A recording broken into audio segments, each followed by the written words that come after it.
Hello and welcome to NC Exclusive. I'm Benga Aborowa. Our guest this evening is a Kenyan politician who was the 10th Vice President of the Republic of Kenya from 2008 to 2013. He served in the government under President Arap Moi and was Minister for Foreign Affairs from 1993 until 1998. Subsequently, under President Mwai Kibaki, he was a Minister of Foreign Affairs again from 2003 to 2004, then Minister of the Environment from 2004 to 2005.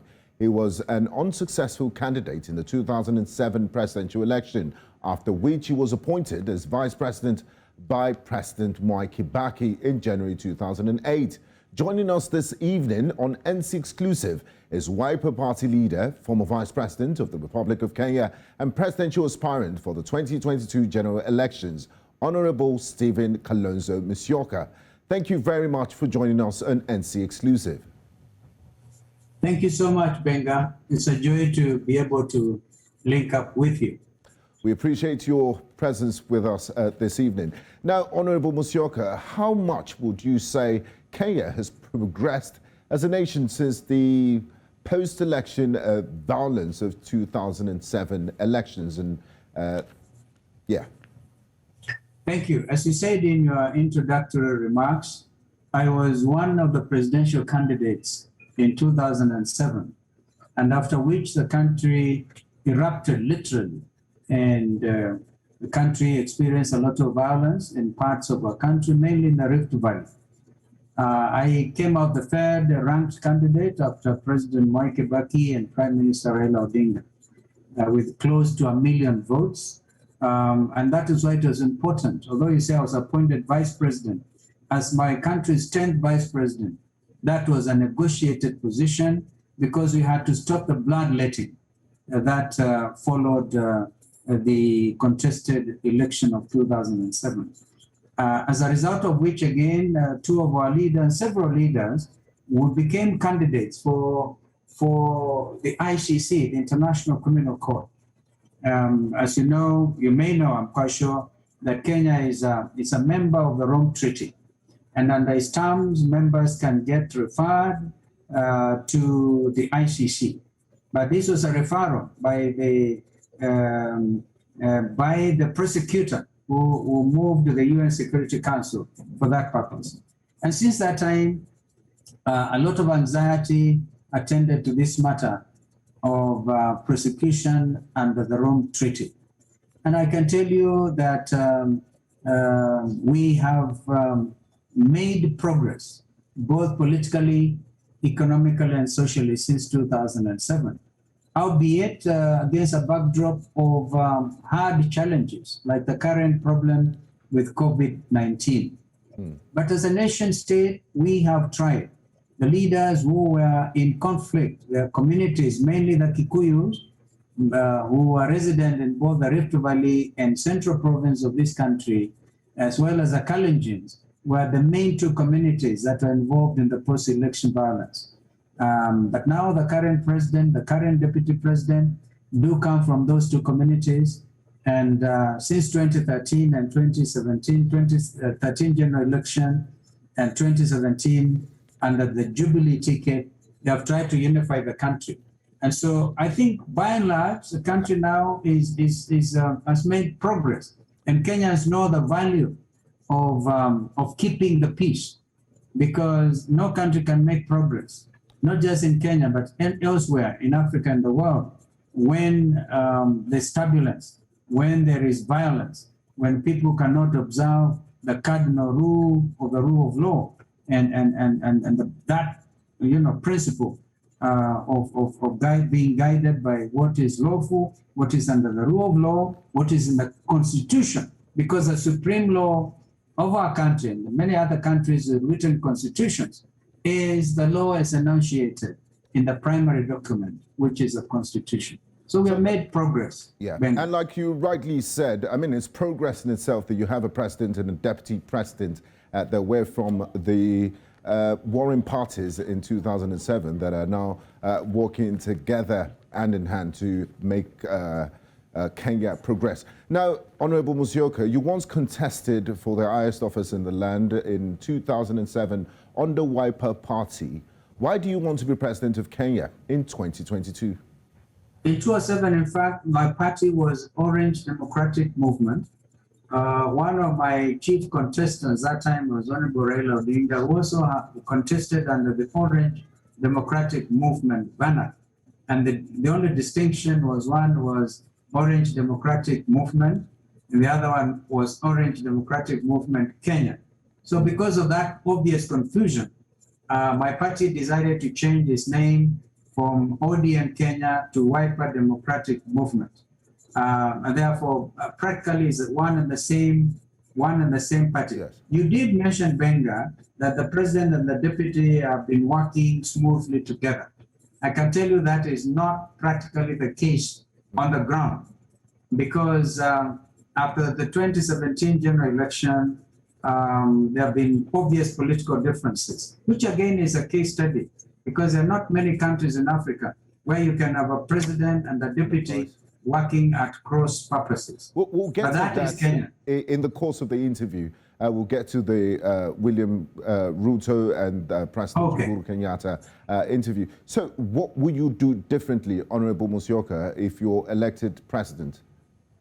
You know, first of all, I have been member of parliament for a very long time. Actually entered politics at the young age of 30 years. That was in 1983, when I lost my first attempt. But in a by-election that ensued in 1985, I was elected member of my constituency then, Kitui North constituency, and I remained in parliament until Constitution 2010, when it was now made impossible for anybody running for the office of the president or deputy president to also be elected as a member of parliament representing a constituency. Now, as you said, I ran in 2007, and my country literally erupted into violence. And I was the person who actually brought the peace. Even before international mediators, led by the late Kofi Annan, came onto the scene, my party and that of President Mwai Kibaki had agreed to come together, and then we stopped the bloodletting. So, but that was then. A lot of things have happened. A lot of water has gone under the bridge. And I think that if you ask any Kenyan today, they'll tell you they are ready for a candidature. They are ready to elect us the next president after President Uhuru Kenyatta. And there are many reasons. In our view, we want to be able to use our experience, not just in terms of nation building, but in terms of bringing peace in Kenya and in the region. As I speak to you, I am my country's special envoy to the Republic of South Sudan, the world's newest country. And even as we speak, I've also had a lot of engagement in the DRC Congo, where I was actually witness to the coalition agreement between President Felix Tshisekedi and President Kabila. And although that coalition seems to have collapsed, but I was able to make some very serious intervention on behalf of my country, on behalf of President Uhuru Kenyatta, who had asked me to help our two countries, our two brothers. Now, back to Kenya. Charity naturally has to begin at home. And we think that we have the necessary experience, the necessary qualifications, the mental preparedness to drive this country and take it to the next level amongst a community of nations. Kenya, of course, is a strong member of the East African community. I was actually one of the founders of the community when I was a Minister for Foreign Affairs, when along with my colleagues, ministers from Uganda and Tanzania, we were actually tasked by the presidents then. President Moi of Kenya was my president then, and President Ali Hassan Mwinyi of Tanzania, and President Kaguta Museveni.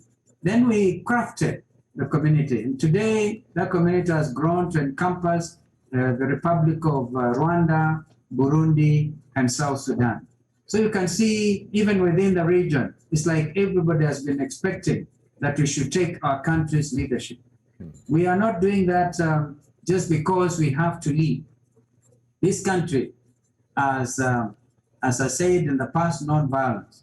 And I think everybody knows that with our diplomatic experience, we are able to get this country to the next level, where, for instance, we would be able to deal a deathly blow to negative ethnicity, where we'll be able to really deal with the elephant in the room as I speak to you, is the big problem of corruption in government. Corruption in this country. Coming back to, sorry to Yes, interject, Honorable Musyoka, coming back to Kenya, Yes. and you do need to win the mandate of the people before you can implement your ideas and your manifesto. But a lot of people, some commentary in some quarters have claimed, because you said you've been in politics since your 30s, they've claimed that your longevity in politics is your Achilles heel. Your first bid for elective office, like you said, was in 1983. You became an MP in 1985. And since then, you've occupied various government and party positions, including KANU National Organizing Secretary, Deputy Speaker of Parliament, Minister of Foreign Affairs, Minister of the Environment and Natural Resources, and eventually Vice President under President Mwai Kibaki. It's almost 40 years. You actually forget two other key ministries, Benga. Yeah, I was Minister for Education for 3.5 years. Yes. I was even Minister for Tourism and Information. That tells you we have experience. Adding that to your portfolio, that's almost 40 years of active politicking. And a lot of people are saying, you know, you're just going to play the same politics of the past. That although you have the required experience, they want to inject young, vibrant blood into politics. What do you have to say about that? Benga, I started by saying that that longevity to which you refer must take into account the fact that I entered politics when I was the youngest. I think that when I went to Parliament, I was the youngest member of the National Assembly. So it is like leadership has been part of my DNA. And this is why in very open, transparent elections, people of my own constituency kept on electing me as their member of Parliament. And of course, then, I was privileged to serve under various government ministries. I think basically, put it simply, with that wealth of experience, the only thing that is left to do is to lead the country and the country to be able to benefit from that wealth of experience. I'm not 70 years yet, my friend. So I think that we have a lot more elderly people if age was to be a bar. So I'm actually at the prime, if you like, when one is expecting that we should take the leadership of our country. Yeah, you have executive experience, you have diplomatic experience, but you need to garner the support of, you need a vehicle, your party, and you need the support of, you need a pan-Kenyan mandate. That brings me to this question. On Monday, your party, Wiper Party, officially joined the OneKenyan Alliance, and you complained severally in the past about the acrimonious circumstances in which the National Super Alliance, NASA coalition of the past fell out. People didn't hold on to their end of the bargain. They weren't gentlemanly with agreement. There was a lot of name calling. So what's the guarantee that this won't happen with OneKenyan Alliance, since you're dealing with almost the same set of individuals from NASA? You know, Benga, my party is a founder member of the OneKenyan Alliance. Indeed, yours truly is a key proponent and if you like, the founder of the OneKenyan Alliance. We are actually in the process of formalizing that coalition agreement, and it will take the form of a post-election, a pre-election coalition, just like NASA was. So our announcement that we would want to, and of course you have taken the decision after very serious consultation. I am a leader who believes in consulting seriously with the leadership of my party. And so we had our National Executive Council meeting, this one last 2 days ago, and we took the decision to exit NASA. We did so with a very clear conscience. We were not bitter at anything. In fact, the outstanding issue of revenue sharing under the previous coalition of NASA, although an issue, but that was not the driving force. We have to prepare, get like-minded Kenyans And who the are going to mistrust- the approach the next mistrust too. election as a team. So we exited NASA and are ready to work under the new coalition of OneKenyan Alliance. We even welcomed our friends ODM of Raila Odinga and President Uhuru's Jubilee to join in the new, wider, more inclusive, more pragmatic coalition that is going to lead the country next year, God willing. So you have this coalition of heavyweights, a OneKenyan Alliance. You have lots of politicians and heavyweights who have held some of the top offices in Kenyan politics that have also indicated their interest in the presidency of Kenya. They say they would also like to go to State House, like you. I remember talking to Honorable Musalia Mudavadi a few weeks ago at the Amani National Congress. We have you for the Wiper Party. There's also Moses Wetangula, a Ford Party. So what will be the criteria for negotiating a flag bearer? And what happens? And there is Gideon. There's Gideon Moy of Kanu. Yes. So what will be the process of the criteria for negotiating a flag bearer for OneKenyan Alliance? You're also inviting other heavyweights like former Prime Minister Raila Odinga and the current Deputy President William Ruto. No, I think for William Ruto, it looks very clear that he thinks he's himself appointed himself as a flag bearer For the Jubilee. of his own political movement. But with regard to the rest of us, we are still talking. And believe you me, I am one who has always played the team. And this is why in 2013, although I had run as presidential candidate in 2007 and emerged the third candidate, right? One who was able to save his own country. In 2013, I was able to say, let me not run. Of course, after consulting again with my leadership of the party, and then we agreed to support Raila Odinga. He was the presidential candidate. I was his running mate for 10 political years, in 2013 and in 2017. And I want you to know, Benga, according to us, we won on both occasions, but again, we didn't win. In 2013, we went to the Supreme Court when we thought the election outcome was rigged, and the Supreme Court did not agree with us. In 2017, the same Supreme Court was able to agree that there was need to repeat the presidential election. But of course, we chose not to because we thought that the playing field had not been made level. So we are experienced in this matter. And I believe that taking into consideration our experience, our commitment to our country's future, and the fact that we are at peace with everybody, I think that my colleagues will find it very easy to give me the flagship of OneKenyan Alliance. However, in the unlikely event that does not happen, I want you to know I'll be part of the decision that will hand it over to somebody else. But as it is, on and you will account not of all go solo if you don't emerge as the consensus candidate. Sorry? You will not go solo. You won't go it by yourself if you don't. No, I cannot comment on that because I mean we must also give room. If there are people who act in absolute good faith, decisions that are reached in good faith will make it imperative for me, if I'm not a flag bearer, to play the team like I did in 2013 and in 2017. I'm ready to play the team again, but I think this time around, all the stars are aligned in the direction of us carrying the flagship of OneKenyan Alliance. Fair enough, Honorable Musyoka. Now, your relationship, what's your current relationship with the ODM leader and former Prime Minister Raila Odinga, with whom you deputized twice in 2013 and 2017? You just told us that now. And I recall in a recent interview you did on Kenyan television, you did mention that it would be quite stupid of you to support him a third time because he did not reciprocate your kind gesture of supporting him. What's your current relationship with Raila Odinga?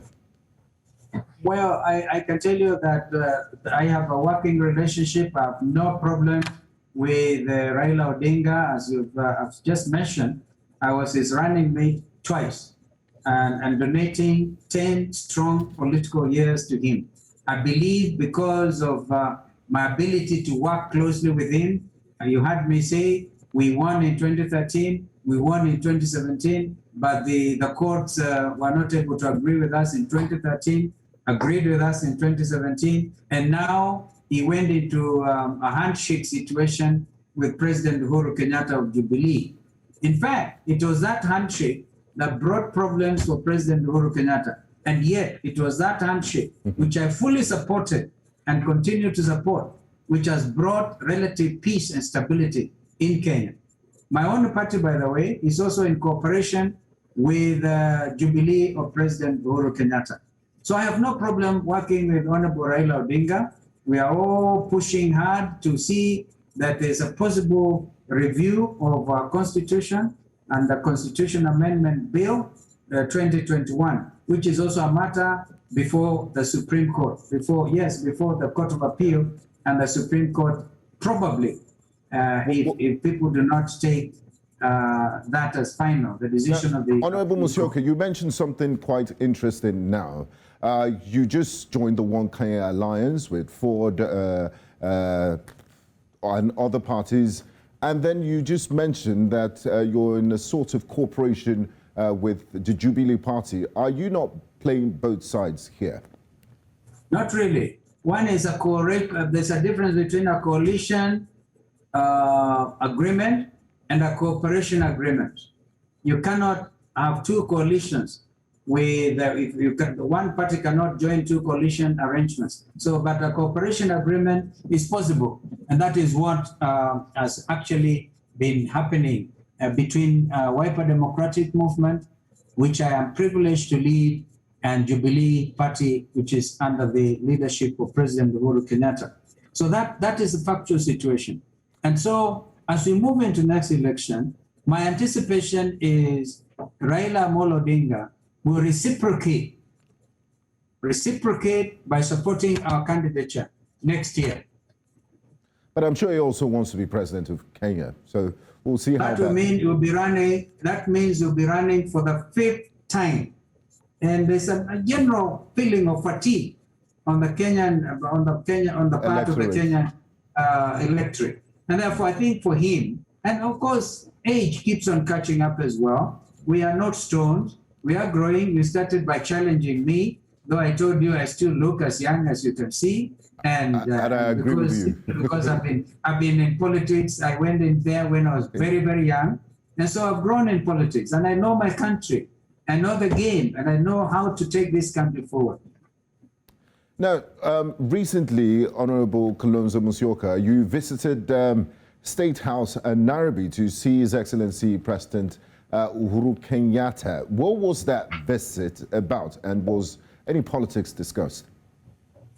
No, we went there as leadership, not only my party, but from the region where I was privileged to have been born. We call it the Lower Eastern Bloc, mainly a community called the Kamba community. Where this community traverses 3 counties and many others. They're to be found in the coast region. They're to be found in the lower eastern counties of Machakos, Kitui, Makueni. They're also everywhere in the northeastern province, the counties of Garissa. They're to be found in Embu County. They are very, very strong in the Nairobi County, which is a capital county. So we had gone to invite President Uhuru Kenyatta to visit the region and to be able to inspect not just the development projects, which he's trying to conclude, but also to see what new projects he can bring on board as he interacts with the leadership of the region. So it was purely to invite President Uhuru Kenyatta to come visit the counties of Kitui, Machakos, and Makueni. So politics is a game of number, and of course it's also a means of taking advantage of whatever cracks you see in the opposition party. Right now in the Jubilee Party, it's an open secret that the current president, His Excellency Uhuru Kenyatta, and Deputy President William Ruto do not see eye to eye on some issues. William Ruto recently did say that, you know, a lot of humiliation is he hasn't been allowed to do his job, has been frozen out of government. As a leader and as somebody that has experience in the diplomatic circles, you have experience in DRC, in South Sudan, you're the peaceful candidate. You're the one that knows how to draw people together and settle conflicts. 2007, your track record speaks for you. Have you, at any point in time, I know you belong to a different political party, tried to, you know, make peace between both parties for the progress of Kenya? Of course, the problem between the president and his deputy is purely a Jubilee problem. And obviously, as a strategy, Deputy President William Ruto, who has been associated with some of the mega corruption issues in the country, is trying to play victim. When the president did the handshake with Raila Odinga, he didn't accept it because he thought that was an attempt to block him from leading the country. So he's entitled to play his kind of politics, but the rest of us also will be entitled to point out that this country will be going the wrong direction if they are to listen to his brand of politics. Where, for instance, now he has introduced what he calls a hustler nation, basically saying the rich versus the poor. Now, as a mediator, as a peacemaker in our region, I find that particularly disturbing, because already we have received reports like from the coast region, where poor wananchi, we call them, poor citizens, are beginning to look at their richer fellows, say, you know, that belongs to us. It's very easy to be populist about this. It's a divisive type of politics. A divisive type of... I beg your pardon? I said a divisive type of politicking. Very divisive along class lines, and not only ideological lines, because ideology is really what drives any political party. My own Wiper Democratic Movement is driven by considerations of social democracy, and the need to be an equitable distribution of national wealth.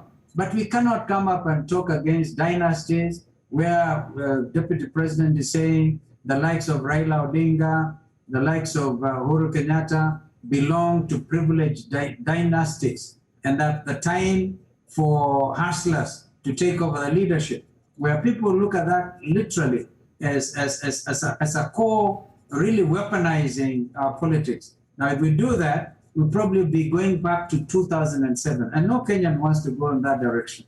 This is why our candidature is so vital, because Kenyans know we are peacemakers, we work for peace. Even as we do so, we have zero tolerance on corruption. Now, Honorable Musyoka, African politics, it's always important, the power of the incumbency, even though President Kenyatta's term is up in August next year. But people are observers, international observers, local observers. Everyone wants to know who he is going to endorse for the presidency in 2022. How big of a deal is a Uhuru Kenyatta endorsement for any of the candidates? And would it be a game changer? Well, truth be said, President Uhuru Kenyatta is the sitting president, and he has the instruments of power. Now, instruments of power really are quite important, and anybody would want to get endorsement of the president. But again, one has to take into account the political reality of Kenya. The priority should not be seeking the endorsement of President Uhuru Kenyatta. The priority should be preparing oneself properly in order to be able to move and take over the reins of leadership of President Uhuru Kenyatta. Of course, on our part, we have no intention of antagonizing President Uhuru Kenyatta. If anything, where as you had me say, his own Jubilee political party is in cooperation with my own Wiper Democratic Movement. However, we are aware that everybody would want to get the president's endorsement. I think that, as I said, we are working hard to get the endorsement of the Kenyan people. That is where the rubber meets the road. Because at the end of the day, President Uhuru Kenyatta has only one vote. But I appreciate your time. This is where we'll draw the curtains on this interview. Honorable Stephen Kalonzo Musyoka, we do appreciate you talking to us on NC Exclusive. Thank you very much for your time and your candor. Thank you indeed. And, we're looking forward to talking soon. to you some other time. Thank you. Appreciate it. And that's it on NC Exclusive. Our guest has been Wiper Party leader and former Vice President of the Republic of Kenya, Honorable Stephen Kalonzo Musyoka and Benga Borowa. Until next time on NC Exclusive. Bye-bye.